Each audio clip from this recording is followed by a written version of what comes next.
Amen. C'est ici la journée que l'Éternel a faite. Je suis sûr qu'elle a été pour toi un sujet de joie. Amen. Amen. J'aimerais qu'on puisse se tenir debout, s'il vous plaît. Amen. Amen. Qu'on puisse saluer son voisin, sa voisine, si on n'a pas encore fait. Amen. Amen. Que la paix de Dieu soit sur toi. Amen, amen, amen. Toi qui es là avec nous, toi qui es connecté, tu as choisi la bonne part. Celle qui ne te sera point ôtée. Amen. Amen.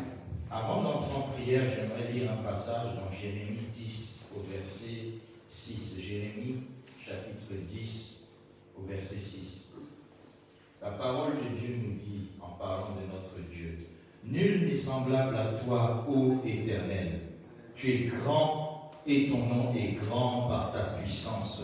Notre Dieu est un Dieu puissant. Notre Dieu est un Dieu qui règne. Notre Dieu est un Dieu capable. C'est un Dieu très très fort. Il s'appelle El Shaddai, le Dieu tout-puissant. Il s'appelle Jéhovah Sabaoth, l'Éternel des armées. Celui qui combat à notre place. Il est celui qui nous relève, celui qui nous nourrit, celui qui nous préserve, celui qui nous garde, celui qui veille sur nous. Alors j'aimerais qu'ensemble on élève la voix pour exalter ce grand Dieu. Pour lui dire combien nous l'aimons, combien nous sommes fiers de lui appartenir, combien nous réalisons et nous mesurons son importance ce jour. Oui Seigneur, nous nous approchons de toi en te disant, Papa, que tu es tout pour nous. Tu es important pour nous. Il n'y a rien ni personne dans nos vies qui soit plus important que toi, Seigneur. Pour nous, tu es le point de départ et tu es le point d'arrivée. Tu es celui sans qui nous ne voulons ni nous ne pouvons rien faire. Nous sommes heureux de nous présenter à toi encore ce soir, parce que tu es celui qui ne rassemble jamais ton peuple en vain. Je crois, Seigneur, que parce que tu nous as convoqués, c'est que tu veux renouveler tes bénédictions, c'est que tu veux déverser des grâces, c'est que tu veux répandre ta faveur sur chacun de nous. Ce soir, avec cette approche, Seigneur, je sais que des larmes vont être essuyées, je sais que des cœurs vont être consolés, je sais que des blessures intérieures vont être guéries. Ta parole nous enseigne que nul n'est venu à toi et est retourné le même. Alors je sais que celui qui arrive faible repartira fort, celui qui entre chaos repartira ok, Seigneur. Celui qui vient fatigué partira avec le repos de l'Éternel.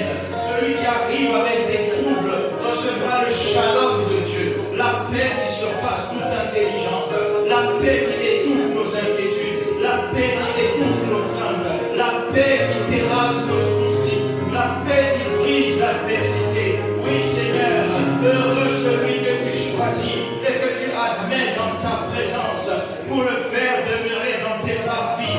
Nous t'adorons parce que Seigneur, à ces instants, tu vas ajouter du bonheur dans nos vies, tu vas multiplier du bonheur dans nos vies. Je te dis merci Seigneur pour la présence de ma soeur, pour la présence de mon frère, parce que ensemble tu vas nous bénir, ensemble tu vas nous relever, ensemble tu vas nous guérir, ensemble, ô Éternel Dieu, tu vas nous faire du bien, car assurément, pour nous approcher de l'Éternel, c'est notre bien. Ô Seigneur, tu es grand et tu règnes éternellement par ta puissance. Seigneur, nous voulons à présent t'offrir des cantiques d'adoration, de louange, qui s'élèvent vers toi comme des parfums d'une odeur bonne et agréable, Seigneur. Et alors que tu as créé ces chants, Seigneur, que ta grâce se répande en abondance dans la vie de tout un chacun. Au nom de Jésus. Amen.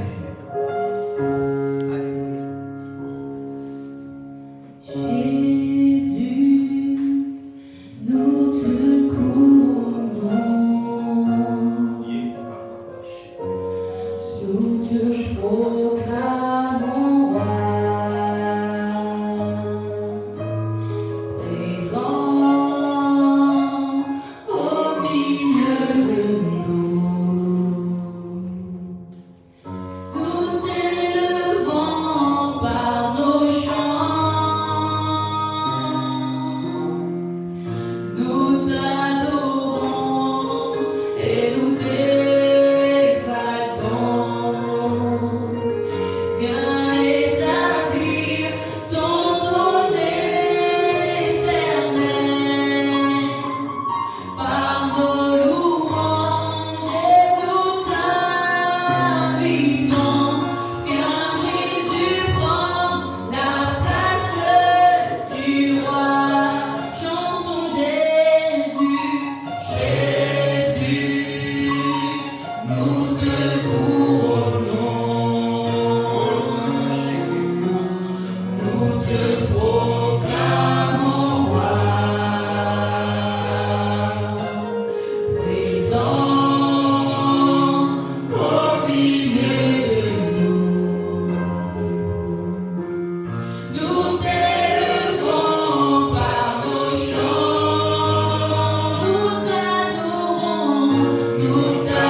Oh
puissions par les paroles qui viennent de nos cœurs dire au Seigneur qu'il est réellement spécial pour nous. J'aimerais que tu regardes ce que tu as dans le cœur, ce que tu ressens pour le Seigneur.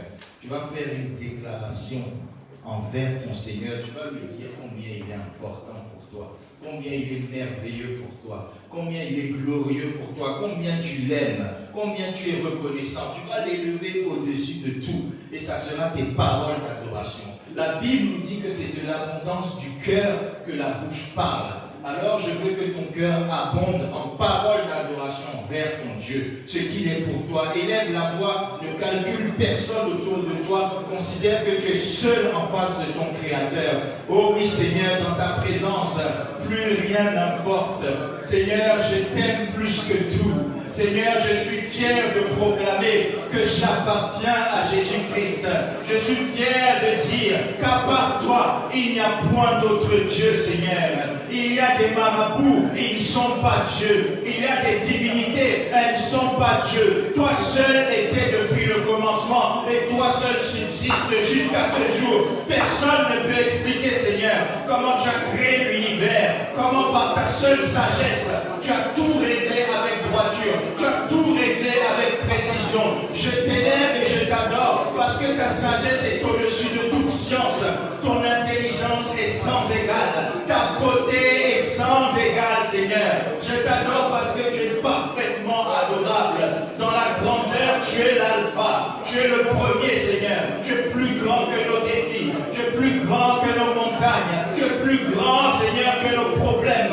Tu es plus grand que ce à quoi nous faisons face. Tu es plus grand que cette maladie. Tu es plus grand que ce fléau. Seigneur, dans la beauté, tu es le meilleur. Tu es le premier. Tu es l'alpha. Personne n'est aussi beau que toi. Personne n'a un cœur aussi beau que le tien. Personne n'a un cœur aussi bon que le tien. Tu es lent à la colère et riche en bonté parce que tu es le parfait. Tu es le plus beau de tous les êtres vivants. Tu es celui qui était, qui est et qui vient, Seigneur. Je t'adore encore ce soir parce que tu mérites l'adoration. Je t'adore, Seigneur, parce que tu es souverainement élevé au-dessus de tous les dieux. Nul n'est comme toi en Orient. Nul n'est comme toi en Occident. Du nord au sud, partout, il n'y a personne qui puisse se comparer à toi. Qui d'autre que toi peut séparer la mer rouge? Alléluia. Qui d'autre que toi peut fendre un rocher et donner à boire? Qui d'autre que toi peut faire enfanter une vierge? Oh Seigneur, tu es merveilleux. Seigneur, tu es spécial. Seigneur, tu es unique en ton genre. Et ce soir, nous voulons te dire que nous sommes heureux d'être tes enfants. Nous sommes heureux d'être tes serviteurs et tes servantes. Nous sommes heureux d'avoir un accès direct devant ton trône. Car oui, nous avons cette grâce de pouvoir nous présenter devant ton trône avec assurance. Et nous t'élevons pour cela. Nous t'élevons parce que tu es celui qui guérit, tu es celui qui relève, tu es celui qui restaure, tu es celui qui redonne la vie, tu es celui qui est tout pour nous. Tu es l'alpha et l'oméga, le commencement et la fin, Seigneur. Avant toi, il n'y a pas d'autre Dieu. Et après toi, il n'y a même pas d'après. Parce que tu vis dans l'éternité. Alléluia, quelle grandeur. Quelle grandeur. Quelle puissance. Quelle force. Quelle gloire. Alléluia, celui qui était avant toute chose. Un jour, Jésus débattait avec des gens et il parlait d'Abraham. Quand il a parlé d'Abraham, les gens lui ont répondu: tu n'as même pas 40 ans et tu prétends connaître Abraham. Mais écoutez la réponse de Jésus. Jésus a dit: avant qu'Abraham fût, je suis. Avant qu'Abraham fût, je suis. Parce qu'il était là au commencement. Parce qu'il était là même avant le commencement. Parce qu'il était même là avant le avant. Parce qu'il s'appelle l'Éternel.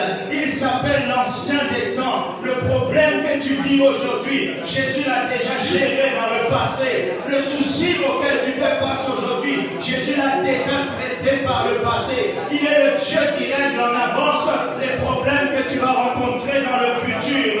Il est digne de gloire, il est digne d'acclamation, il est digne d'élévation, il est digne de louange, il est digne, il est digne, il est digne. Nos alléluia lui appartiennent, nos cris de joie lui appartiennent, l'énergie que tu as lui appartient, la force que tu as lui appartient, la vigueur que que tu as lui appartient. Tout ce que tu es, tout ce que tu as, lui appartiennent. Seigneur, nous voulons encore proclamer que nous t'appartenons et nous en sommes fiers. À toi seul soit toute la gloire, l'honneur, la louange, l'élévation, les cris de réjouissance. Alléluia. Offre avec moi une offrande d'acclamation à ton Créateur, à ton Maître. Que son nom soit loué, que son nom soit exalté. Je t'invite à prendre place. Alléluia. Nous allons continuer dans cette lancée. Nous allons prendre un temps pour dire merci au Seigneur. Amen. Il est important de dire merci au Seigneur. Nous lui devons toutes choses. Psaume 89, verset 1. Nous voulons chanter les bontés de l'Éternel. Psaume 89, verset 1. Je chanterai toujours les bontés de l'Éternel. Ma bouche fera connaître à jamais ta fidélité. Bien-aimé, je suis venu te rappeler que ton Dieu est fidèle. Amen. Je disais que ton Dieu est très très fidèle. Ton Dieu est parfaitement fidèle. Ton Dieu est plus fidèle même que la fidélité. Alléluia. Ce qu'il promet, il l'accomplit. Ce qu'il annonce, il le réalise. Ce qu'il projette, il le concrétise. Alors nous allons élever la voix ensemble et rendre grâce à Dieu pour tous ses bons projets, pour toutes ses bontés, pour toute sa fidélité, pour toute sa grâce qui ne cesse de manifester envers nous jour après jour. J'aimerais que tu te mettes debout, mais je voudrais que tu sois motivé. C'est comme si tu ne veux même pas rendre grâce à Dieu. Est-ce que Dieu est merveilleux? Est-ce que Dieu est glorieux? Alors sois vivant, dis Seigneur, je te loue, Seigneur, je t'exalte, Seigneur, je t'élève, Seigneur, je te dis merci pour tous tes bienfaits dans ma vie. Considère encore les merveilles de Dieu. Merci Seigneur pour la santé. Oui Seigneur, pour les autres ça sonne comme une routine. Mais moi je sais que tu renouvelles chaque jour la santé. Je ne suis pas meilleur que ceux qui ont été admis à l'hôpital ce jour. Je ne suis pas meilleur que ceux qui ont été admis à la mort que ce jour. Mais j'ai expérimenté ta grâce. J'ai reçu le renouvellement de ta grâce. C'est pourquoi je crie un grand merci. Merci pour ma santé. Merci pour le fonctionnement de les 5 sens. Merci pour la liberté de mouvement. Merci pour l'énergie. Merci pour le zèle. Merci pour la force.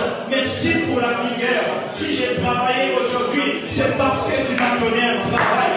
Si j'ai conduit une voiture aujourd'hui, c'est parce que tu as conduit avec moi. Si je suis sain et sauf ce soir, c'est parce que tu m'as préservé. Oh, éternel Seigneur, juste ici tu m'as secouru. Tu as secouru mon église. Tu as secouru tes enfants. Tu as secouru tes serviteurs. Tu as secouru tes servantes. Tu as secouru nos familles. Tu as secouru nos maisons. Tu as veillé sur nous parce que tu es le bon berger qui garde ses brebis. Ton regard a été sur nous. Ton regard ne s'est point détourné de nous. Alors je te dis merci pour tous les bienfaits de cette journée. Je te dis merci pour ce que tu prépares. Merci pour ce que tu as arrêté. Merci pour ce que tu projettes et que tu vas accomplir dans nos vies. Je te dis merci Seigneur pour la présence de tout un chacun ce soir. Parce qu'aucun de nous n'a été appelé encore ce soir. Mais tu nous as appelés afin de renouveler ta bénédiction, afin de répandre en abondance ta grâce qui va venir ôter toute disgrâce. Ta grâce qui va ramener le sourire là où il y a les fleurs. Ta grâce qui va assécher les larmes. Ta grâce qui va ouvrir des portes. Ta grâce qui va emmener la percée. Oh Seigneur, merci pour ta grâce. Merci pour ta faveur méritée. Merci pour la force que tu nous renouvelles. C'est une paresse à devant l'Éternel. Augmente la force. Augmente la force. Merci Seigneur parce que connectés à toi, nous sommes comme si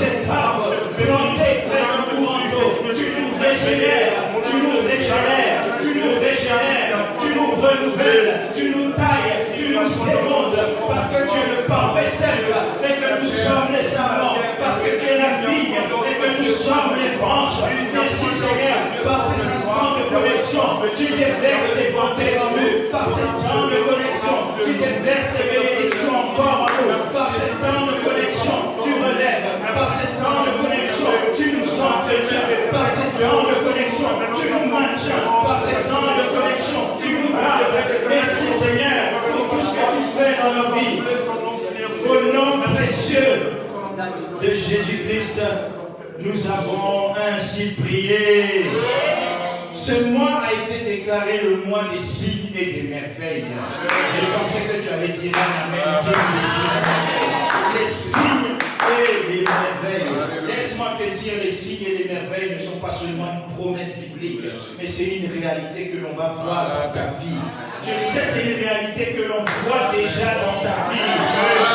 Peut-être que tu ne le crois pas, c'est pour ça que tu ne dis pas Amen. Mais toi qui dis Amen, je vois les signes aussi visibles que ton corps dorénavant, au nom de Jésus-Christ. C'est une promesse qui dit dans Marc 16, 17 à 18, voici les miracles qui accompagneront. Nous ne chasserons pas les miracles, mais les miracles nous chasseront. Alléluia. Les miracles nous poursuivront. Nous poursuivront.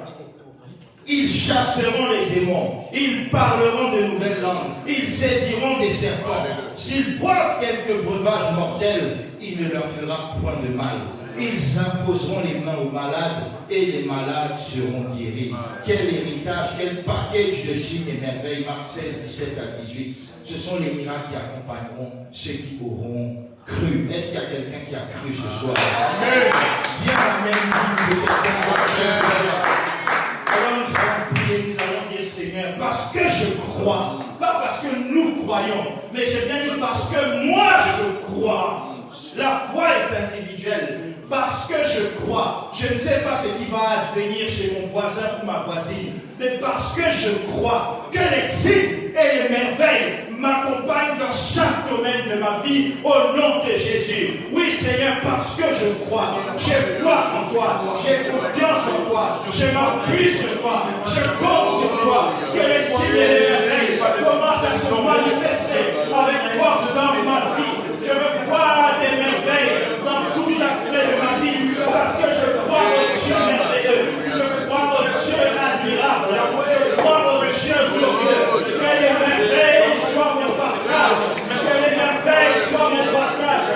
Je veux voir des merveilles dans ma santé, je veux voir des guérisons miracles, je veux voir des résultats de santé miracles, je veux voir des organes qui fonctionnent miraculeusement, je veux voir un sang qui est miraculeusement sain. Seigneur, je vais chanter, je veux miraculeusement être tenu, médicament ou pas, que la grâce de Dieu soit mon médicament, relève-moi, que la puissance de Dieu soit mon remède. Oui Seigneur, dans mon couple, je veux voir des merveilles, dans mes finances, je veux voir des merveilles, dans mon travail, je veux voir des merveilles, car tu as dit, voici les miracles qui accompagneront une protection naturelle de la société, que les exploits m'accompagnent, que les exploits m'accompagnent, alléluia, que les exploits m'accompagnent, car je dis que ce peuple qui connaîtront leur Dieu ne seront pas et accompliront des exploits.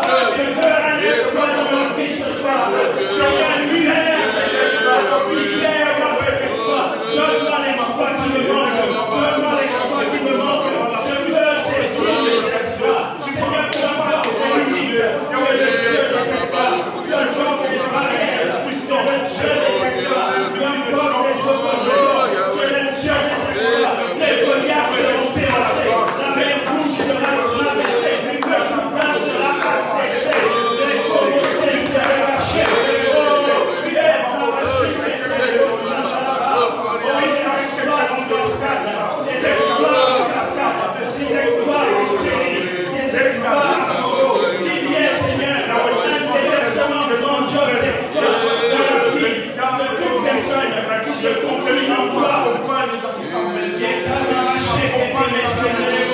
Seigneur, je veux voir des exploits dans mon ministère, je veux voir des exploits dans mon œuvre, je veux voir des exploits dans mon travail pour toi, je veux réellement imposer les mains aux malades et ils seront guéris. Les bras cachés, les terreaux, Seigneur, je veux voir les exploits, je veux voir les exploits partout où j'annoncerai ta parole, que les cœurs soient touchés. Je veux voir les exploits, que les breuvages mortels soient sans effet sur ma vie. Je veux voir les exploits, que les démons fuient de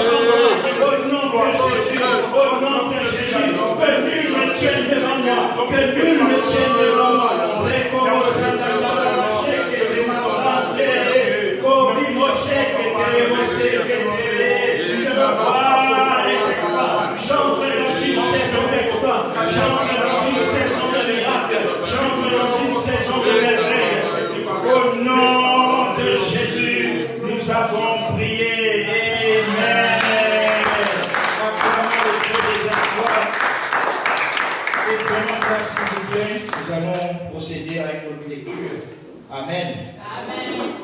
Le Seigneur a dit, voici les miracles qui accompagneront ceux qui auront cru. Voici les miracles qui accompagneront mon peuple. Amen. Amen. C'est une promesse. C'est une promesse. Mais il arrive souvent que nous mangeons les promesses du Seigneur parce que nous avons besoin de nous repentir. Amen. Je lis dans 1 Chronique 7, verset 14. 1 Chronique, chapitre 7, verset 14.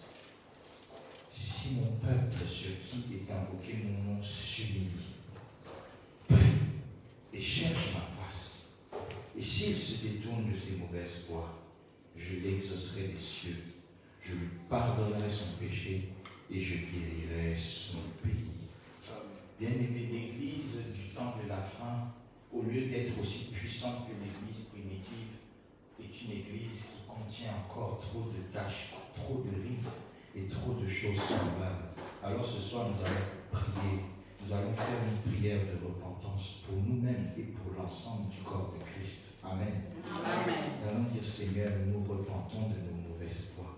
Le Saint-Esprit a été relégué dans le corps de Christ. Le Saint-Esprit n'est pas toujours au centre. La parole de Dieu n'est pas assez pratiquée dans le corps de Christ. Mais ce soir, nous allons nous repentir. Amen. Amen. Dieu Seigneur, nous nous repentons de nos mauvaises voies. Réhabilite ton Église. Réhabilite le corps de Christ. Réhabilite les chrétiens. Repositionne-nous tous pour la dimension des signes et merveilles. Que notre façon de marcher reflète réellement Christ et démontre réellement que nous croyons au Dieu des exploits. Mais il a dit, si vous croyez en moi, si vous dites que vous m'aimez, gardez mes commandements. Gardez mes commandements. Alors nous allons prier. Tu vas prendre la position qui était agréable. Tu vas dire, Seigneur, je me repens. Seigneur, nous nous repentons. Réhabilite le corps de Christ ce soir. Réhabilite ton Église partout où elle est, dans toutes les nations où elle se trouve, dans toutes les villes où elle se trouve. Que ton Église recommence à briller. Que ton Église recommence à briller. Le Seigneur a dit que votre lumière luise ainsi devant les hommes. Que la lumière de la sainteté commence à luire dans ton Église. Que la lumière de l'intégrité commence à luire dans ton Église. Que la lumière de l'humilité commence à luire dans ton Église. Que la lumière de l'attachement à ta parole commence à luire dans ton Église. Que la sanctification ne soit pas seulement prêchée, mais que la sanctification soit pratiquée. Oh Seigneur, nous nous repentons de nos mauvaises voies personnelles. Nous nous repentons pour les mauvaises voies de l'Église. Pendant tant d'années, le corps de Christ a pu te décevoir. Mais ce soir, conformément à ton appel, tu as dit, si le peuple sur qui est invoqué mon nom s'humilie, prie, cherche ma face, et s'il se détourne de ses mauvaises voies, je l'exaucerai des cieux et je guérirai son pays. Seigneur, assis sur cette parole, nous nous tenons sur cette parole et nous te prions de réhabiliter le corps de Christ. Relève la force de ton Église, relève la vigueur de ton Église, relève le témoignage de ton Église, relève la gloire de ton Église, redonne à ton Église la brillance, que ton Église commence à briller, que ton Église commence à briller, que notre lumière luise devant les hommes, afin qu'à travers nos bonnes œuvres, il glorifie notre Père qui est dans les cieux. Que l'Église, Seigneur, recommence à offrir au monde une image conforme de Jésus-Christ. Que l'Église présente au monde une image conforme de Jésus-Christ. Que la révélation de Jésus soit accordée aux païens à travers la marche de ton Église. Au nom de Jésus,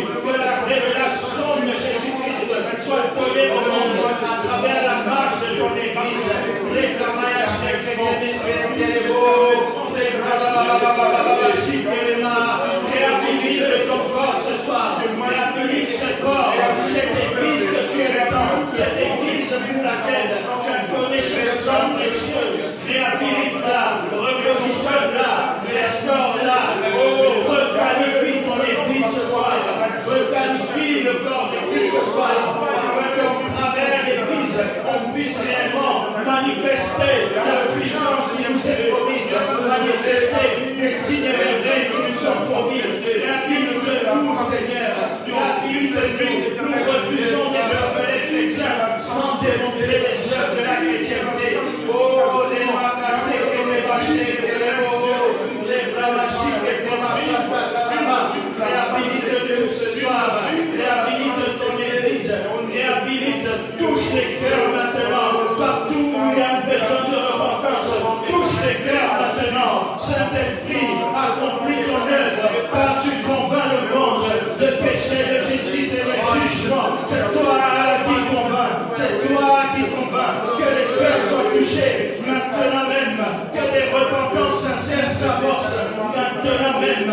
Les bassés qui étaient les afin que nous soyons toutes et tous réhabilités comme le corps de Christ puissant, dynamique, qui marche dans les signes et merveilles. Au nom de Jésus.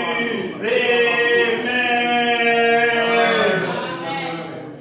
Au nom de Jésus-Christ, nous avons prié. Amen. Amen. Luc chapitre 4, versets 18 à 19. Luc 4, 18 à 19.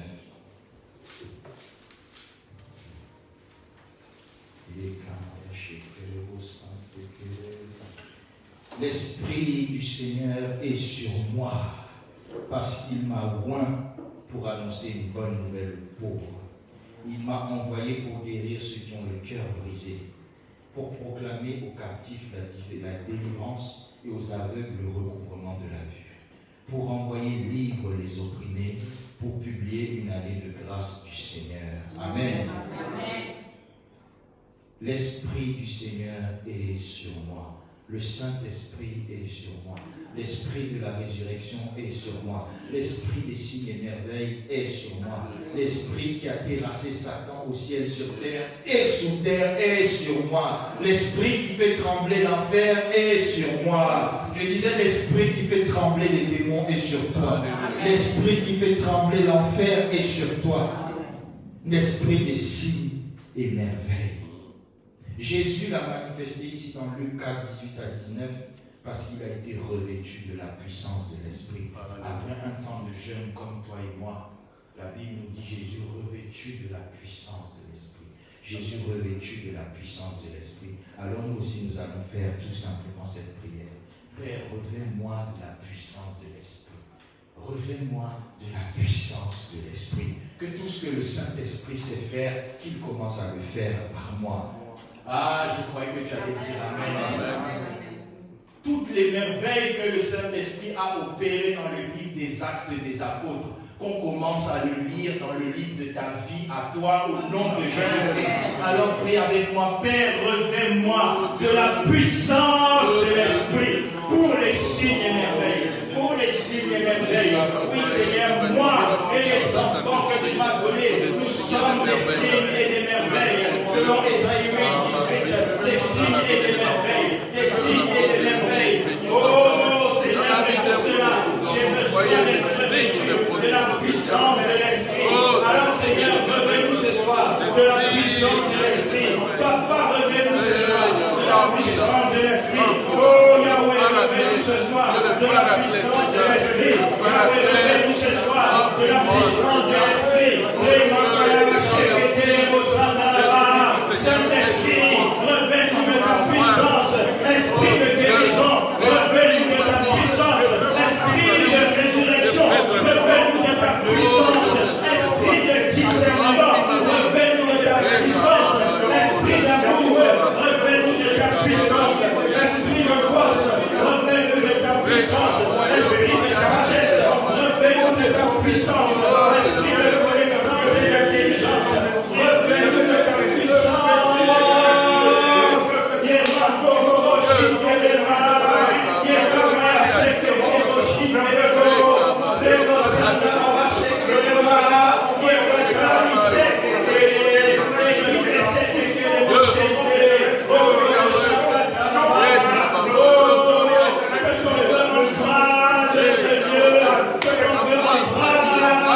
Yeah.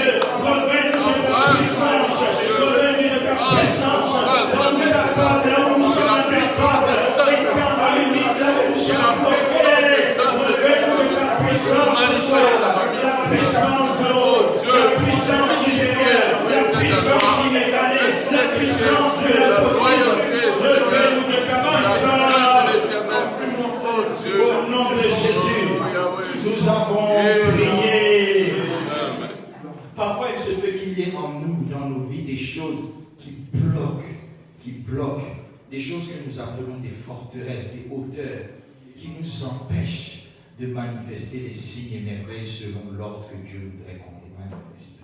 Dans 2 Corinthiens 10, verset 4, la Bible dit « Car les armes avec lesquelles nous combattons ne sont pas charnelles, mais elles sont puissantes par la vertu de Dieu. » Pourquoi? Pour renverser des forteresses. Que toute forteresse anti-miracle dans ta vie soit renversée ce soir au nom de Jésus. Alors élève la voix avec moi et renverse toute forteresse anti-miracle, toute forteresse anti-miracle, toute forteresse mentale renversée ce soir, toute blocage mental à la manifestation des signes et merveilles renversée ce soir, tout blocage spirituel renversé ce soir,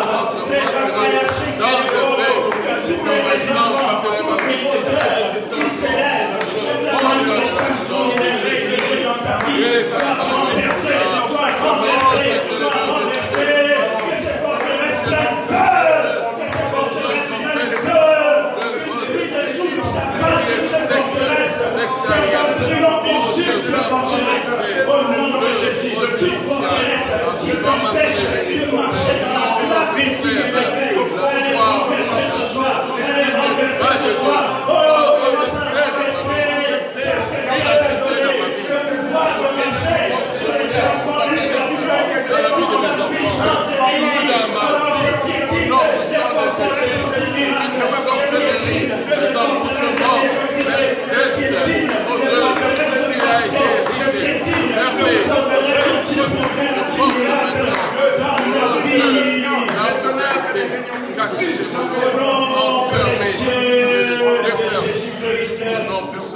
Nous avons ainsi prié. Nous allons chanter Alpha, Oméga, Alpha, il n'y a point d'autre. Chantons Alpha, Alpha, Oméga, il n'y a point d'autre.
il n'y a pas un autre comme lui. On n'a même pas dit à peu près, mais il n'y a même pas du tout un autre comme lui. Le seul qui lui ressemble un peu, c'est toi. Alléluia. Oh, je disais, le seul qui lui ressemble un peu, c'est toi. Si tu as saisi que cela soit ta portion. Priez, Père, envoie-moi une parole ce soir pour m'instruire au sujet des signes et des merveilles. Et que ta parole me donne la vie. Que derrière ta parole, ton esprit imprime ce que tu as enseigné dans mon cœur au nom de Jésus. Oui, Père, voici de nos moments d'entendre et de recevoir ta parole. Ta parole qui nourrit, ta parole qui libère, ta parole qui restaure, ta parole qui édifie, ta parole qui construit, ta parole qui bâtit. Viens bâtir en moi des choses nouvelles à travers ce temps de la parole. Viens me donner la révélation des choses que j'ignore. Viens approfondir ma compréhension des signes et des merveilles. Mais les paroles que tu donnes, Seigneur, sont esprit et vie. Alors que tout ce que tu libères me concernant ce soir, que cela procure la vie des signes et merveilles en moi, au nom de Jésus. Seigneur, que la vie de quelqu'un soit réellement transformée après cette rencontre avec ta parole. Que celui qui vivait comme un citoyen lambda commence à vivre comme un citoyen céleste après cette rencontre avec ta parole. Pierre a rencontré ta parole, il a marché sur l'eau. Que toute personne en ce lieu qui va rencontrer ta parole commence à opérer dans le surnaturel divin au nom de Jésus-Christ. En ton nom précieux éternel, nous avons ainsi prié au nom de Jésus.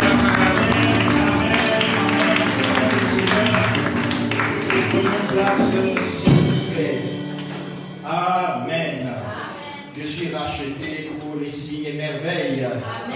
Dieu t'a sauvé non seulement pour aller au ciel, mais pour te manifester ici-bas dans la dimension des signes et des merveilles. Amen. Nous poursuivons notre série d'enseignements du mercredi consacrée à l'activation des signes et merveilles par les dons spirituels. Amen. Amen. Les dons de l'Esprit, les dons du Saint-Esprit. Nous devons savoir, et c'est un rappel, que les signes et merveilles ne sont plus une promesse, mais sont devenus un héritage. Amen. Vous savez, il y a une différence entre une promesse et un héritage. Je peux te promettre que plus tard je te donnerai ma maison, mais tant que je ne l'ai pas écrit sur un testament, c'est juste une promesse. Mais la nouvelle que je t'annonce, tout ce que nous te disons est déjà écrit sur un testament. Amen. Ça ne s'appelle pas testament pour rien. Alléluia. Et le testateur est parti. La mort a été constatée, la résurrection aussi. Donc ces promesses sont réelles. C'est pourquoi je dis toujours, je crois en tout ce que dit la parole de Dieu. Amen. Même ce qui est incroyable dans la parole de Dieu, je crois que cela est possible au nom de Jésus-Christ. Donc la parole de Dieu nous dit que nous sommes les rejetons du merveilleux, de l'admirable. Jésus-Christ s'appelle l'admirable. Dans Ésaïe 9, 5 à 6, un enfant nous est né, le Fils nous est donné, on l'appellera Dieu Tout-Puissant, Prince de paix, admirable. Alléluia. Donc, nous sommes les enfants de l'admirable, donc nous aussi nous sommes admirables. Nous sommes les enfants du merveilleux, donc nous aussi nous sommes merveilleux. Ce qui est attesté dans le psaume 139, verset 14. Psaume 139, verset 14, le psalmiste dit quoi? Je te loue. Pourquoi? De ce que je suis une créature comment? Je sais qu'il y a des lecteurs de la Bible en ce lieu. Je suis une créature. Je suis une créature. Dis-le avec conviction, je suis une créature. Bon, peut-être que tu ne crois pas. Moi, en tout cas, je suis merveilleux. Mon couple est merveilleux. Mes enfants sont merveilleux. Ma femme est merveilleuse. Mon compte en banque est merveilleux. Mon ministère est merveilleux. Tous les matins, quand tu te lèves, tu dois proclamer ces choses. Yes. Je te loue de ce que je suis une créature si merveilleuse. Psaume 139 au verset 14. Donc, nous sommes les rejetons du merveilleux. Voilà pourquoi nous avons accès aux signes et merveilles. Nous sommes nous-mêmes des merveilles. Et nous ne sommes même pas des simples merveilles, mais nous sommes si merveilleux. Yes. Vous savez, il y a plein de monuments sur terre, 6e merveille, 8e merveille. Mais toi, tu es plus merveilleux que ce monument. Je disais, tu es plus merveilleux. Jésus-Christ n'a pas versé son sang précieux pour un monument. Amen. On reconnaît la valeur d'une chose au prix que les gens sont prêts à donner pour cette chose. Rien, ni personne d'autre que toi n'a été jugé digne de ce grand prix. Je disais, tu es une créature si merveilleuse. Je suis venu rassurer quelqu'un, même si tes parents ne t'ont pas désiré, ton Dieu t'a désiré, tu es une créature si merveilleuse. Même si tu es né d'une relation adultérée, la parole de Dieu te réhabilite ce soir. Tu es une créature si merveilleuse. Même si tu étais rejeté, je dis, tu es une créature si merveilleuse. David était rejeté, mais Dieu avait décidé que c'était une créature si merveilleuse.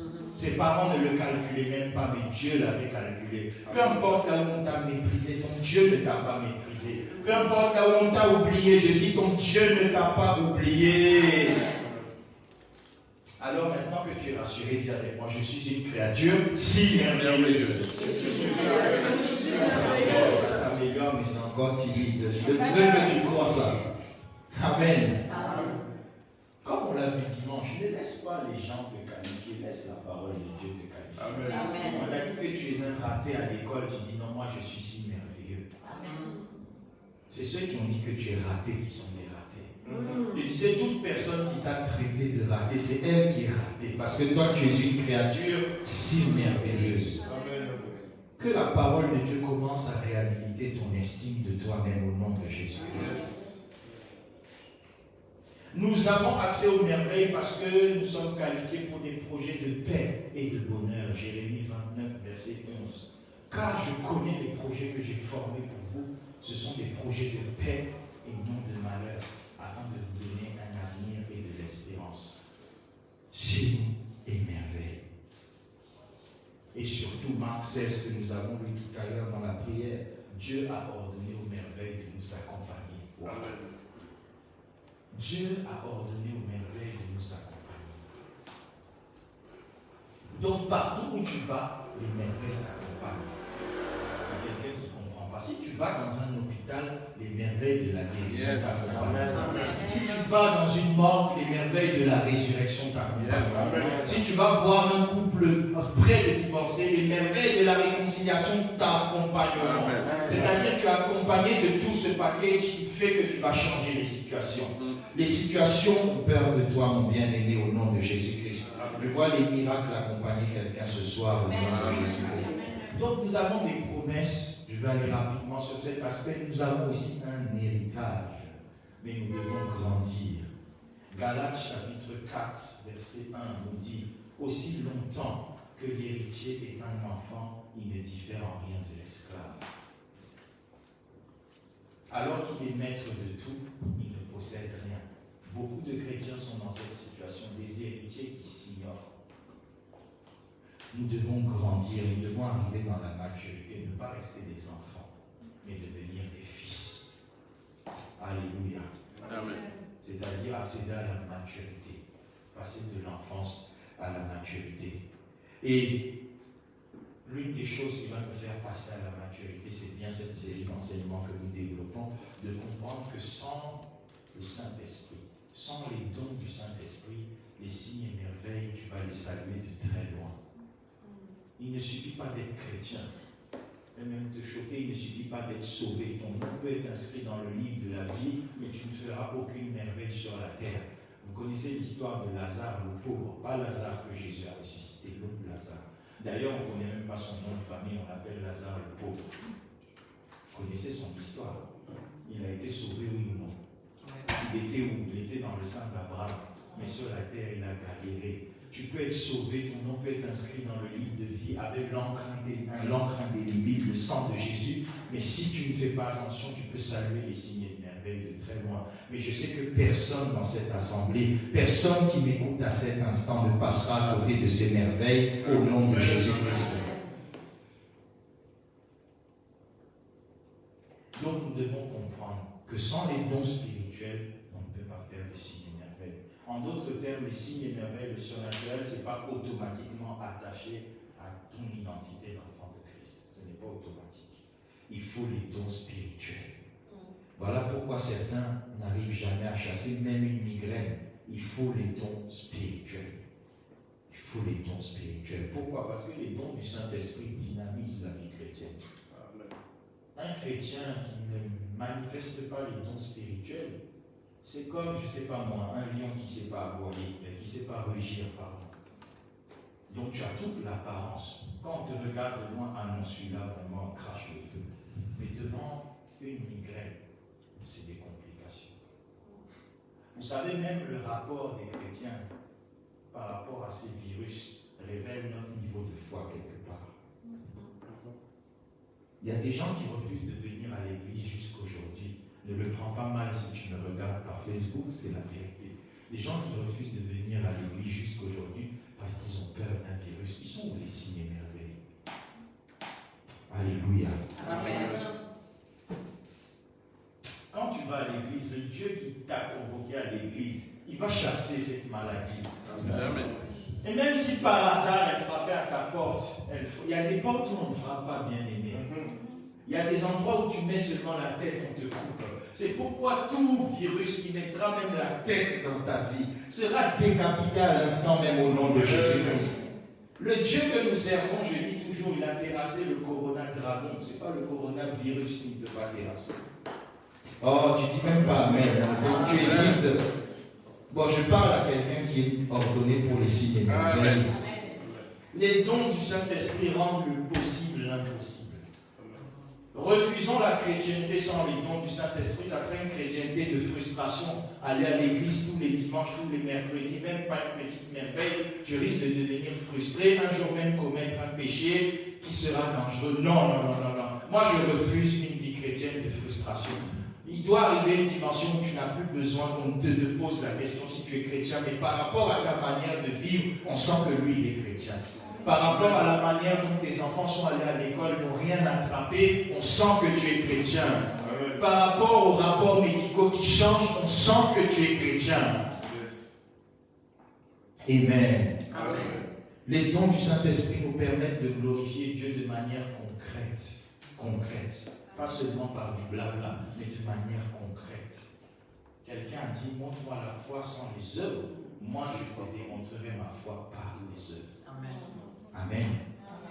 Donc, je pense que nous sommes convaincus que les dons du Saint-Esprit sont importants. Mais comment opérer dans la dimension des dons spirituels? Amen. Acte 1, verset 8. Une clé. Acte chapitre 1, verset 8. La parole de Dieu dit, mais vous recevrez une puissance. Le Saint-Esprit survenant sur vous et vous serez mes témoins. C'est-à-dire que vous serez ceux qui témoignent de moi de manière concrète. Vous serez ceux dont la vie me glorifie. Comment? Le Saint-Esprit survenant sur vous. Et remarquez, Jésus s'adresse ici à des gens qui sont convertis, nés de nouveau, puisqu'il s'adresse à ses disciples. Ce qui veut dire que être disciple, être né de nouveau, c'est une chose. Être baptisé du Saint-Esprit en une autre.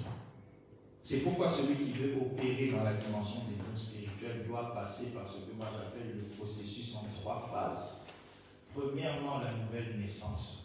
Et souvent, quand on enseigne la nouvelle naissance dans l'église du temps de la fin, tout le monde se dit, mais ça ne me concerne pas, je suis né de nouveau. Non, il y a des gens qui peuvent faire 70 ans, 70 ans, comme on dit ailleurs dans l'église, mais pas nés de nouveau. Dans Jean chapitre 3, au verset 3 à 8, souvenez-vous de la conversation de Jésus et Nicodème. Nicodème était un docteur de la loi, donc connaissant, en tout cas ce qui est de l'Ancien Testament, mieux peut-être que nous tous ici. Il vient poser la question à Jésus et Jésus lui donne une réponse qui apparemment, je dis bien apparemment, n'a rien à voir. Il dit, oh Jésus, nous savons que tu es un grand prophète, oh un grand docteur, un grand tout ceci, tout cela, parce que ce que tu fais, nul ne peut faire ça si Dieu n'est avec lui.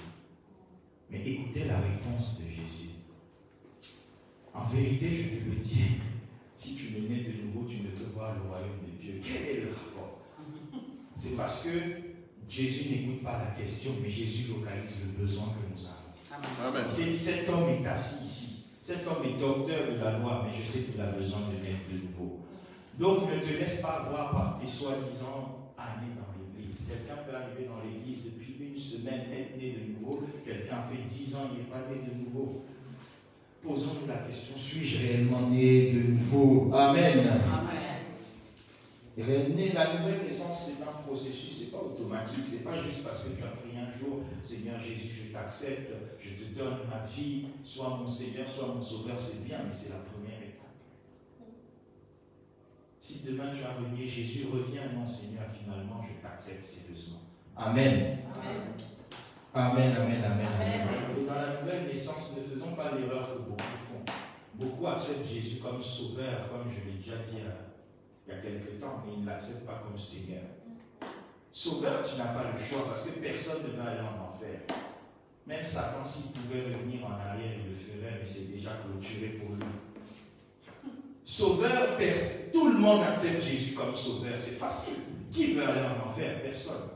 Mais l'accepter comme Seigneur, c'est autre chose.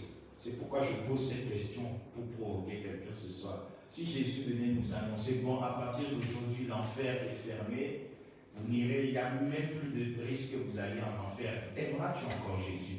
Suivras-tu encore Jésus? Viendras-tu encore à l'église? Jeûneras-tu encore? Alléluia. Amen. Si la réponse est oui, c'est qu'il est déjà ton Seigneur. Si la réponse est non, c'est qu'il n'est pas encore ton Seigneur. La dimension où Jésus est Seigneur, c'est cette dimension où il n'y a rien, personne qui compte plus que lui. Yes. Travail ou pas travail, je t'adore. Argent ou pas argent, je t'adore. Ma louange de la fin du mois ne diffère pas de ma louange du 15 du mois. Je veux choquer quelqu'un. Vous allez voir, bientôt on sera dimanche, action de grâce. Il y aura des pas qui vont sortir ici.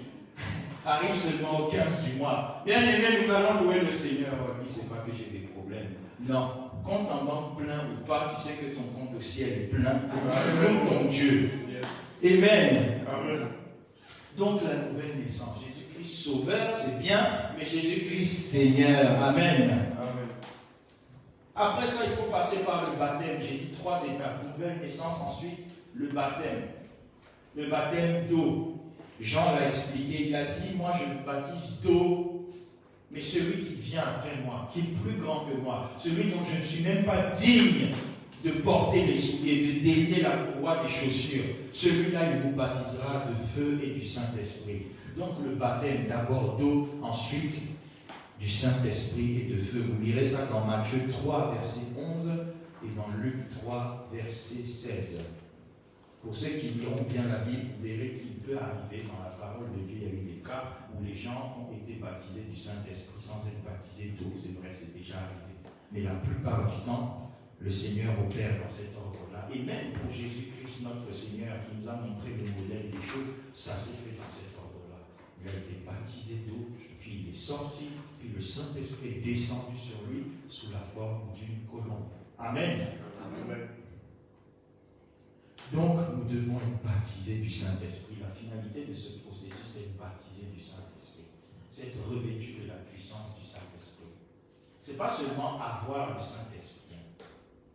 Regarde, on relira à la maison faute de temps dans Luc chapitre 4. Je vous encouragerai à lire le verset 1 jusqu'au verset 18. Vous allez voir au verset 1, on nous dit Jésus rempli du Saint-Esprit. Amen. Jésus rempli du Saint-Esprit. Donc, il a déjà le Saint-Esprit. Il va dans le désert, il est tenté. Maintenant, regardez au verset 14, 15, 16, 17, 18. Jésus revêtu de la puissance de l'Esprit. Amen. Amen. Donc, nous pouvons avoir le Saint-Esprit, mais un Saint-Esprit éteint. Que le Saint-Esprit ne s'éteigne jamais en toi au nom de Jésus-Christ. Nous pouvons avoir un Saint-Esprit, mais un Saint-Esprit attristé. Que le Saint-Esprit ne soit jamais attristé en toi au nom de Jésus. Yes. Que le Saint-Esprit soit à l'aise dans ta vie, et c'est ainsi qu'il te mettra à l'aise. Le consolateur, le comforter en anglais, celui qui vient te mettre à l'aise. Mais pour qu'il te mette à l'aise, il faut que lui d'abord soit à l'aise dans ta vie. Amen. Vous savez, ce n'est pas un hasard si la Bible prend l'image de la colombe pour parler du Saint-Esprit. Essayez de lire les propriétés de la colombe. Renseignez-vous. La parole de Dieu dit la nature ne vous enseigne-t-elle pas. Vous verrez que la colombe, c'est un animal susceptible. C'est un animal qui ne reste pas dans un environnement où il n'est pas à l'aise. Pour te dire quoi? Si tu ne fais pas en sorte que le Saint-Esprit soit à l'aise dans ta vie, il sera soit attristé, soit éteint. Éteint là, carrément, c'est grave. Mais ça ne sera jamais ton cas au nom de Jésus-Christ. Nous avons besoin du Saint-Esprit. Par la nouvelle naissance, on devient enfant de Dieu, c'est vrai. Mais par le baptême de l'Esprit, on devient un enfant de Dieu puissant. Amen. Alléluia. Amen. Nous voulons pas être seulement des enfants de Dieu, nous voulons être des enfants de Dieu puissants. Yes. Naître de nouveau, être baptisé d'eau, être baptisé du Saint-Esprit. Mais cela ne suffit pas, c'est que la base. Ensuite, il faut aussi que nous puissions activer notre foi en l'opération des dons spirituels. Beaucoup de gens ne croient pas. Il y a même des gens qui développent une doctrine de consolation, j'appelle ça. Oh, si tu n'arrives pas à manifester, c'est pas grave. Dis Seigneur, je n'arrive pas, explique-moi. Mais des gens développent des doctrines. Non, c'était la Pentecôte une fois pour toutes, c'est fini, c'est faux. C'est pas ce que la Bible dit. Parce que ma Bible dit dans Jean 14, verset 12. Si vous croyez en moi, vous ferez les œuvres que j'ai faites et vous en ferez même de plus grandes. Yes. Chaque fois que tu entends une doctrine, on parle à la parole de Dieu. La parole de Dieu ne ment jamais. Amen. Donc tu dois activer ta foi pour comprendre que le temps de la puissance n'est pas révolu. Ne laisse pas les échecs d'hier te faire douter. Tu as peut-être prié hier pour un malade, il n'a pas été guéri, c'est pas grave. Demain tu prieras, il sera guéri. Tu as peut-être soi-disant échoué sur un malade, mais demain Dieu t'utilisera pour ressusciter un mort. Alléluia. Je croyais qu'il y a des gens qui disaient Amen en ce lieu. Tu dois aussi désirer ardemment. 1 Corinthiens chapitre 12, verset 31, la parole de Dieu nous dit aspirez aux dons spirituels. Désirez les dons spirituels. Chérissez les dons spirituels. Recherchez les dons spirituels. Amen. Amen. Tu dois aussi avoir de bonnes intentions. Beaucoup cherchent les dons spirituels, mais la question est pourquoi? Est-ce que je cherche à faire des miracles pour qu'on dise oh lui c'est un grand pasteur, ou est-ce que je cherche à faire des miracles pour dire oh lui c'est un Dieu très grand? Ce n'est pas la même chose. Un homme appelé Élie dans 1 Roi chapitre 18, encore que vous pourrez lire en entier à la maison, 1 Roi chapitre 3 verset 18, écoutez la prière que fait Élie quand il demande son signe et sa merveille. Il n'a pas demandé Seigneur donne-moi un miracle pour que ces gens puissent me sentir. Donne-moi un miracle pour qu'on sache que moi je suis le plus grand des bishops. Non. Élie n'a pas fait des prières de niveau maternel comme ça. Parce que ça, c'est des prières de niveau maternel. Dans la prière, il y a des niveaux bien aimés. Il dit que l'on sache, je chercherai après, c'est dans 1 Roi 18, vers le verset 30. Il dit, Seigneur, que l'on sache aujourd'hui qu'il y a un Dieu en Israël et que je suis ton serviteur. Amen. Donc il demande un miracle, non pas pour qu'on sache que lui est grand, mais qu'on sache que le Dieu Tout-Puissant est là. Amen. C'est comme David devant Goliath. Il a dit, pour qui tu te prends pour venir injurier le nom de l'Éternel? C'est pas même moi, David, insulte-moi si tu veux, c'est pas grave. Mais mon Dieu, ça, je ne te laisserai pas. Alléluia. Je ne te laisserai pas. Le caillou va enfoncer ta tête. Oh, je vois tous les Goliaths de ta vie recevoir un caillou dans leur front au nom de Jésus. Alléluia. C'est dans 1 Roi chapitre 18 verset 36.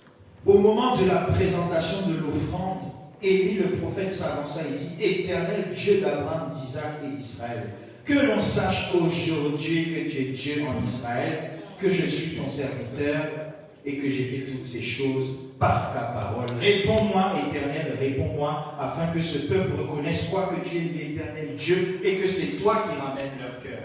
Ce n'est pas une prière, donne-moi un miracle pour qu'on sache que je suis le plus grand archibishop. Non, donne-moi un miracle pour que ton nom à toi soit glorifié. Amen. Amen. Donc tu dois sonder tes intentions quand tu veux des signes et des merveilles. Nous voulons les signes et des merveilles pour être des témoins de Jésus-Christ. Amen. Amen. Dans 2 Corinthiens 5, verset 20, 2 Corinthiens chapitre 5, verset 20, la Bible dit que nous remplissons ou nous exerçons les fonctions d'ambassadeurs pour Christ. Donc de représentants diplomatiques de Christ sur la terre. Alléluia. Qui ont quoi comme rôle de réconcilier le monde, comme si l'Esprit de Dieu exhortait par nous, disant, nous vous en supplions, soyez réconciliés avec Dieu. Donc, quelles sont tes intentions? Pourquoi tu veux les signes et merveilles? Est-ce que c'est pour impacter la vie des gens autour de toi? Est-ce que c'est pour amener des captifs à la liberté, des païens à Christ? Ou est-ce que c'est juste pour toi? Posons-nous la question. Et bien entendu, dernière chose, si nous voulons expérimenter ça, nous devons persévérer dans la prière pour le revêtement. Amen. Je Je dis bien persévérer. Tu peux demander aujourd'hui, ça ne vient pas. Demain, ça viendra. Si demain, ça ne vient pas, après-demain, ça viendra. C'est ça, persévérer. Ça veut dire, tant que ce n'est pas fini, je n'arrête pas. Amen. Persévérer comme Jacob, quand il a lutté avant papa, dit non, non, moi, je ne te laisse pas aller. Tu ne vas pas partir, tu n'iras nulle part, je ne te laisserai pas aller tant que tu ne m'as pas béni. Donc toi aussi ne lâche pas tes merveilles s'en aller. Amen. Mais par toutes ces choses, si tu veux un don en particulier sur lequel j'aimerais insister, c'est le don de la foi. J'ai dit bien le don de la foi parce qu'il y a une différence entre la foi tout court et le don de la foi. Quand vous lisez dans 1 Corinthiens 12, à partir du verset 3 jusqu'au verset 31, par exemple, vous allez voir que parmi les 9 dons qui sont énumérés, on parle du don de la foi. Donc la foi, ce n'est pas seulement la foi que tu connais, il y a aussi une foi que tu ne connais pas encore, mais que tu vas connaître avant la fin de ce mois, au nom de Jésus-Christ. C'est une chose, la foi, on va dire, pas naturelle, parce que tout ça est quand même surnaturel. Mais la foi qui n'est pas le don de l'esprit, c'est une foi que tu vas acquérir par l'étude, la méditation de la parole de Dieu, comme la Bible dit dans Romains 10, verset 17, la foi vient de ce que l'on entend dans la parole de Dieu. Je te montre mon oreille, mais il ne s'agit pas d'entendre physiquement, il s'agit d'entendre spirituellement. Amen. Amen. Parfois tu ouvres ta Bible comme ça, toi tu entends des choses que les gens n'entendent pas. C'est pourquoi ne soyez pas étonnés quand certains crient Amen, d'autres ne crient pas. Parce que celui qui crie, c'est ce qu'il a entendu. Amen. Derrière la voix. Par exemple, ce soir, je sais qu'il y a quelqu'un qui entend quelque chose. Amen. Et ça va te donner la foi. C'est bien. Et ça, c'est la foi en Dieu. Amen. Amen. Le don de foi, ce n'est plus la foi en Dieu, c'est la foi de Dieu. Amen. Ça ne viendra pas seulement parce que tu as médité la parole. Ça viendra parce que le Saint-Esprit te l'a accordé comme un don. Point. Et ces dons-là, le Saint-Esprit les accorde comme il le veut, nous dit la parole. Amen. Amen.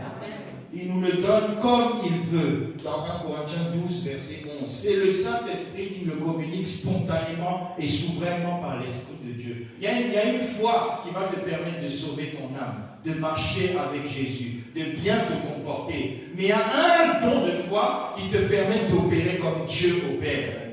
Donc il faut que nous passions de la foi en Christ à la foi de Christ. Il y a quelqu'un qui ne m'a pas compris. Donc le genre de foi qui a ressuscité Lazare. Cette foi où on te dit, cet homme est mort depuis 4 jours décomposé, mais tu dis taisez-vous, il dort, vous ne connaissez rien. La foi de Dieu, la foi de Christ. C'est ça le don de foi. Donc vous voyez, il y a un niveau qu'on doit passer. Il y a une foi qui te permet de sauver ton âme, vous obtiendrez le salut au prix de votre foi, qui te permet de suivre Jésus, etc. Mais il y a une foi qui te permet de faire ce que Jésus fait, et je vais même plus loin, de faire ce que Jésus n'a pas fait. Amen. Et cette foi, que j'appelle donc la foi de Dieu, par opposition à la foi en Dieu, c'est ça le don de foi. Voici un don sur lequel il ne faut pas plaisanter. Amen. Avec ce don, ton nom peut guérir les malades. Alléluia. Avec ce don, on va t'appeler Dieu sous forme humaine descendu parmi nous. Avec ce don, tu entres dans la mort où il y a des fêtes à la mort. Le Dieu où on pleure devient un lieu de fête. Le don de foi. Avec ce don, tu peux prier, un bras coupé va repousser. Je sais qu'il y en a qui pensent que ce sont des légendes. Si tu n'as pas encore expérimenté, ce n'est pas grave. Mais ce soir, tu vas demander, le Seigneur va te l'accorder. Donc, retenez bien, nous ne parlons pas simplement, le don de foi, ce n'est pas donc avoir foi en Dieu, mais c'est posséder la même foi que Dieu. Amen. Donc, il n'y a que Dieu qui peut te donner ça. Dieu, c'est qui? C'est le Saint-Esprit. Donc, c'est lui qui donne ça spontanément, souverainement, à qui il veut. Mais la bonne nouvelle, même si c'est à qui il veut, il a dit dans 1 Corinthiens 12, 31, aspirez au don spirituel. Aspirez au don spirituel. Il a même dit, si vous les hommes méchants comme vous êtes, vous donnez de bonnes choses à vos enfants. À combien plus forte raison le Père ne donnera-t-il pas le Saint-Esprit à ceux qui le lui demandent? Dans Luc 11, verset 13. Donc il donnera pas seulement un don, mais le Saint-Esprit. Donc si tu as le Saint-Esprit, tu peux avoir accès à tous les dons. Amen. Ah, il y a des gens qui ne... Alléluia. Est-ce que tu peux avoir la foi de Dieu ce soir? Est-ce que tu veux dire une chose et la chose arrive? Est-ce que tu veux ordonner et les choses vont exister? Est-ce que tu veux changer les rapports médicaux? Est-ce que tu veux que toute ta famille se convertisse à Christ? Est-ce que tu veux fermer la franc-maçonnerie? Est-ce que tu veux que tous les marabouts fassent faillite?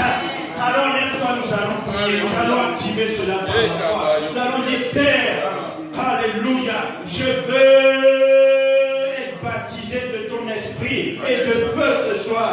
Père, baptise-moi de Saint-Esprit et de feu ce soir. Père, baptise-moi de Saint-Esprit et du feu ce soir.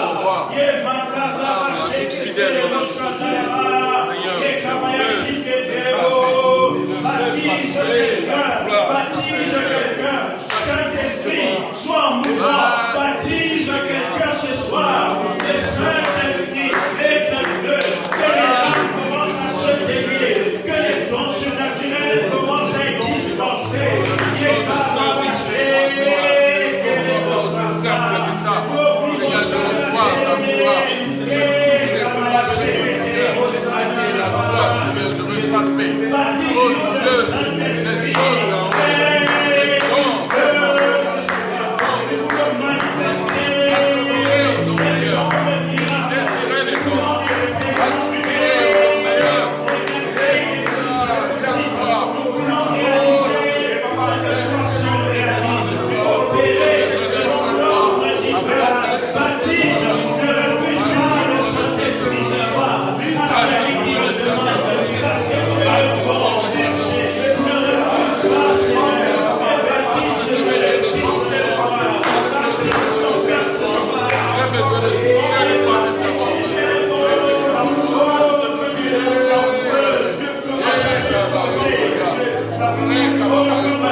Marc, chapitre 11, 22 à 23. Jésus dira ici à ses disciples, ayez foi en Dieu. Mais quand vous relirez ce passage dans d'autres versions, notamment dans la Nouvelle Bible seconde, il y a écrit, ayez la foi de Dieu. Alléluia. Et c'est là que vous direz à cette montagne, ôte-toi de là, jette-toi dans la mer, et elle t'obéira. Et elle t'obéira. Cette montagne dans ta santé peut t'obéir ce soir. Cette montagne dans ton couple peut t'obéir ce soir. Ce problème que tu appelles montagne, il a des oreilles. Et il va obéir au son du ton de la voix. Alors élève la voix avec moi, Père. Communique-moi le ton de la voix ce soir. Père, je vais passer de la foi en Dieu à la foi de Dieu. Je vais passer de la foi à Christ à la foi du même nom de celle de Christ. Accorde-moi ce don ce soir, Seigneur. Accorde-moi ce don ce soir, éternel Dieu. Les batailles à la chic et les accords. Les magus et les prochains instants. Accorde-nous ce don ce soir. Je veux t'opérer. Je veux le don de la foi. Accorde-moi ce don ce soir. J'ai besoin de ce don, Seigneur. J'ai besoin de ce don pour me faire manifester comme un homme de signe, comme un homme merveilleux. Je ne veux pas lire les miracles seulement de la Bible, mais je veux les voir dans ma vie. Active ce don en moi. Active ce don en moi. Je veux notre Dieu de Jésus-Christ. Nous allons prier. Alléluia. Amen, amen, amen, amen. Alléluia.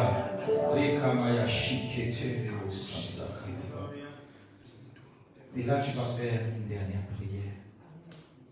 Tu vas dire, Seigneur, que tout ce qui est en moi, qui empêche tes dons de grandir en moi soient consumés par le feu ce soir. Il a dit, celui qui vient après moi vous baptisera du Saint-Esprit et du feu. Et Hébreux 12:29 nous dit, notre Dieu est aussi un feu dévorant.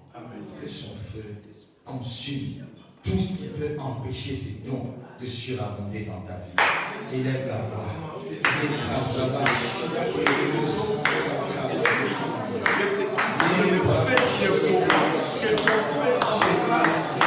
Oh Seigneur, tout ce qui conteste l'accroissement, la manifestation, l'activation, même le déclenchement, même les dons, que je s'oppose à la manifestation éclatante de ces dons dans ma vie, soit consumé de grâce. Au nom de Jésus,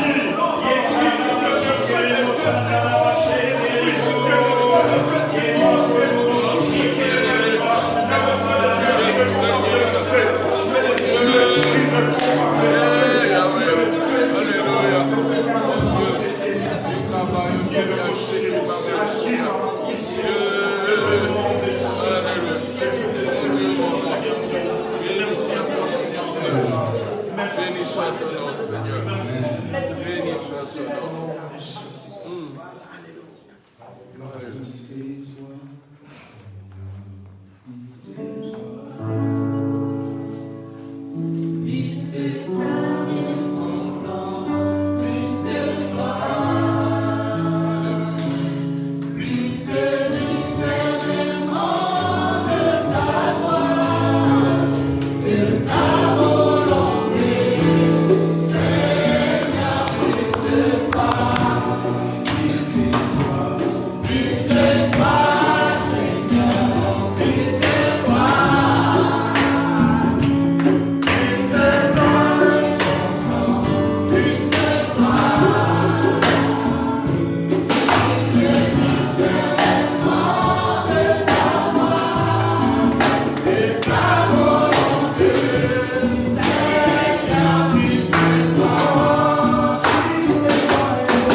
ayez la foi de Dieu.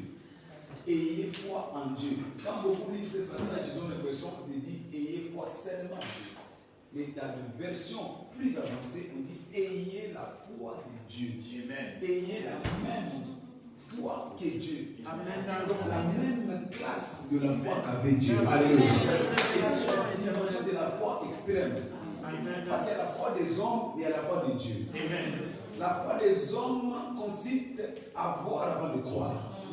Ou des fois, quand ça ne marche pas, on abandonne. Mais la foi de Dieu ne faille jamais. Amen. Ça reste authentique. Ça reste intact. Amen. Ça reste inchangeable. Amen. Est-ce que quelqu'un me comprend? Amen. C'est cette dimension de la foi qu'avait Caleb et Josué. Il dit, si l'Éternel nous est favorable, alors qu'il y avait des géants, alors qu'il y avait l'impossibilité, alors qu'il y avait l'opposition, mais il dit, si l'Éternel nous est favorable, si nous avons la foi de Dieu, nous irons, nous procéderons. Amen. Et ça, c'est ce qui nous manque, nous, dans notre église de ce temps de la fin. Nous n'avons pas la foi de Dieu. Dieu a vu, le monde était informe, les femmes étaient découragées par la qualité du monde. Il s'est dit, parce que j'ai la foi, que le soleil soit. Et je ne sais pas quel est le problème qui s'est dressé devant toi, mais parce que je sais soit, tu as laissé la foi de Dieu, ces problèmes vont s'agérer aujourd'hui.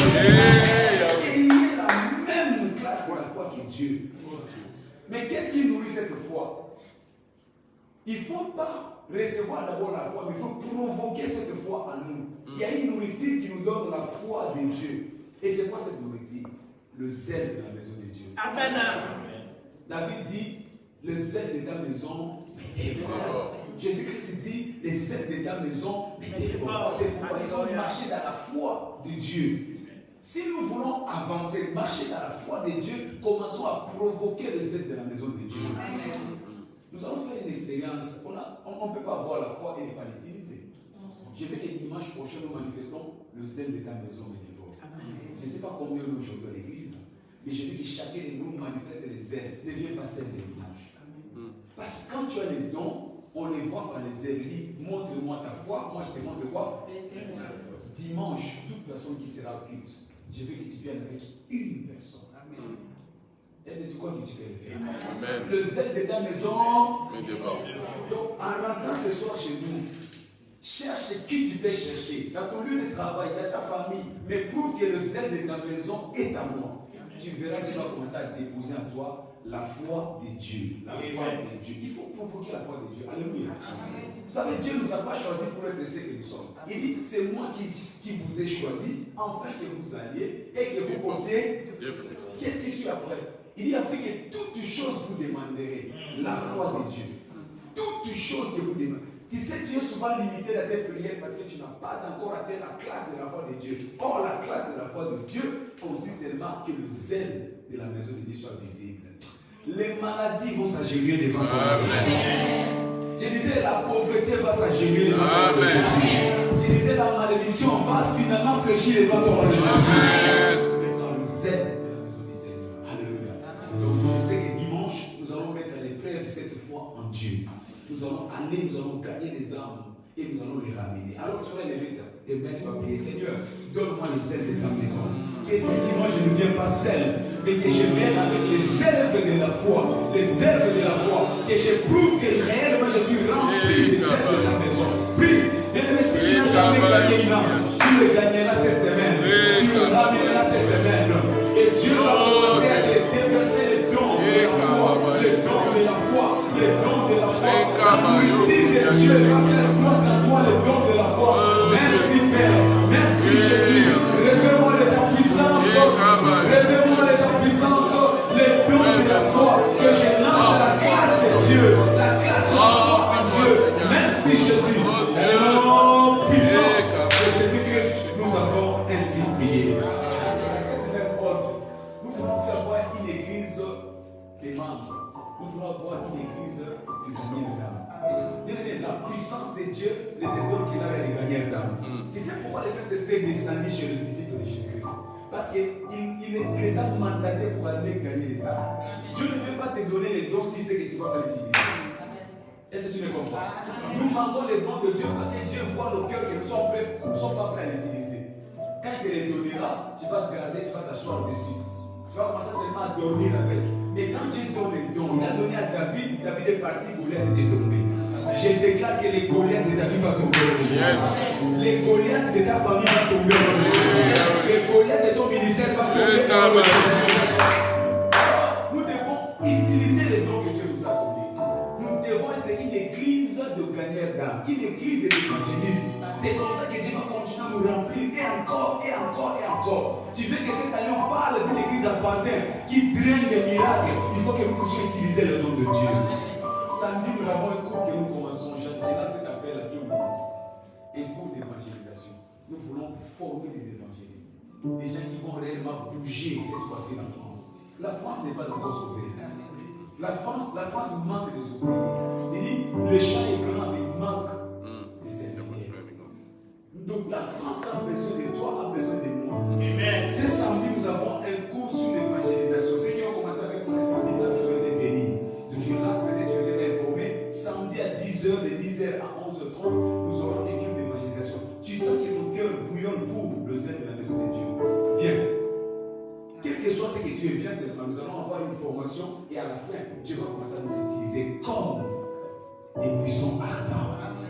gagner les âmes. Alors lève ta main. Seigneur, donne-moi cette volonté de venir écouter cet enseignement qui va changer ma vie. Que je devienne un évangéliste pour ton royaume. Que je devienne un gagnant pour ton royaume. Seigneur, change-moi. Je veux pas être inutile, mais je vais être utile pour ta gloire. Je vais être utile pour ta gloire. C'est ça, dit Seigneur, que je sois là pour gagner les âmes. Afin que les dons de la foi soient mon partage. Au nom puissant de Jésus-Christ, nous avons ainsi prié. Amen.